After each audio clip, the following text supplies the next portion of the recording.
भंडारीपोखरी थाना अंतर्गत बालीपोखरी पंचायत सुखदेव जेना हाईस्कूल प्रधान शिक्षक नाम गुरुतर अभियोग आसी।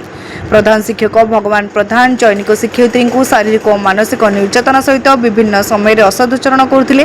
प्रधान शिक्षक जैन शोषण भली व्यवहार प्रदर्शन करुथिबारु शिक्षयित्री जनक बारंबार यह प्रतिरोध करथिले। एहा सत्वे प्रधान शिक्षक निज व्यवहार में परिवर्तन आणु नथिले। परिशेष में शिक्षयित्री जनक अतिष्ठ होई विभागीय उच्च पदाधिकारी समेत स्थानीय थाना गत 30 तारिख दिन लिखित अभियोग करथिले। अभियोगर 5 दिन पर पुलिस विद्यालय में पहुंची तदंत आरंभ करथिबा बेले खबर पाई स्थानीय 200 रु अधिक महिला स्कूल प्रांगण में पहुंचीथिले। संपृक्त प्रधान शिक्षक विरोध में महिला माने विभिन्न नाराबाजी देइथिले। परिस्थिति को आयत्त करबा पई पुलिस नाकेदम होइथिला।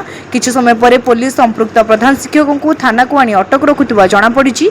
एने पुलिस उपखंड अधिकारी मतामत नेबारु अभियोग को नहीं संपृक्त शिक्षक एवं पुलिस हेफाजत रे थिबा बेले एने अधिक तदंत जारी रहिछि। भद्रकरू पुनील कुमार सामंत रिपोर्ट तीर्थक्षेत्र लाइव।